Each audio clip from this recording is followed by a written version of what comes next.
আসসালামু আলাইকুম। আমি নাজমা, বরিশাল থেকে। কেমন আছেন সবাই? আজকে রান্না করব লাতা ভাজা। এটা বরিশালের একটা অন্যরকম খাবার। তার জন্য লাগছে আমাদের এখানে হাফ কেজি খুদের চাউল, আর লাগছে নারিকেল আর পোলাও পাতা, আর ঘরে থাকা কিছু সামান্য মশলা। তো আমরা চলে আসলাম রান্নাঘরে লাতা ভাজার জন্য। এখানে আমি দিয়ে দিলাম পেঁয়াজ, কাঁচামরিচ। ব্যাপারটিকে ভালো করে নেড়ে চেড়ে নিব। লাতা ভাজা বরিশালের একটা অন্যরকম মজার খাবার। এটা প্রায় সকালে খাওয়া হয়। নারকেল দিয়ে এটা খুবই বেশি মজা লাগে।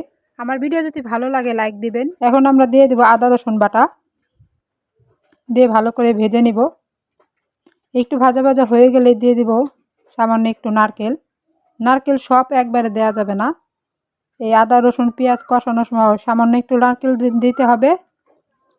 তারপর দেওয়া লাগবে একটু পানি। সাবস্ক্রাইব করে আমার পাশে থাকবেন। তো পানি দিয়ে আমাদের ভাজা ভাজা হয়ে গেছে। এখন দেবো পোলাও পাতা। তো পোলাও পাতা দেওয়ার পর আমাদের এটা ভালো করে ভাজা হয়ে গেছে। এখন দিয়ে দিব সেই খুদের চাউল। খুদের চাউল দিয়ে এখন আমরা ভালো করে নেড়ে চেড়ে নিব। যখন নতুন ধান উঠে ঘরে, চাউল ভাঙ্গায় আনে, ওই নতুন চাউলের খুদ কিন্তু বেশি মজা এই লাতা ভাজাটা। তো এটার নাম অনেক দেশে অনেক কিছুই কয়। বরিশালে লাতা ভাজা বলে, অনেকে বউ ভাত বলে, অনেকে খুদের ভাত বলে, যে যেটাই বলে। তো আমাদের ভাজা ভাজা হয়ে গেছে। এখন আমরা দিয়ে দিয়েছি পানি। এই পর্যায়ে আমরা দিয়ে দেবো বাকি সব নারকেল। নারকেল দিয়ে তারপর ঢাকনা দিয়ে ঢেকে দেব।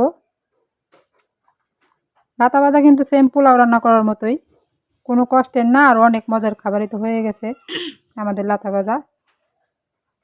বাইরে কিন্তু প্রচুর পরিমাণ বৃষ্টি হচ্ছে, দেখতেই পাচ্ছেন অনেক বৃষ্টি, আর 2 দিন যাবৎ বৃষ্টি।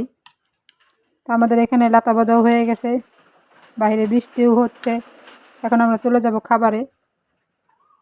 আলুর দমের কালারটা সুন্দর হয়েছে, কিন্তু ভিডিওটা দেই নাই। তো আমাদের ভিডিও ভালো লাগলে লাইক দিবেন, সাবস্ক্রাইব করে আমাদের পাশে থাকবেন। এই তো আমার মেয়ে বিসমিল্লাহ বলে খাওয়া শুরু করে দিয়েছে, আমিও খাবো। অনেক মজা হয়েছে, অনেক সুন্দর ঘ্রাণ। তো ভালো থাকবেন সবাই, আমাদের জন্য দোয়া করবেন। আল্লাহ হাফিজ।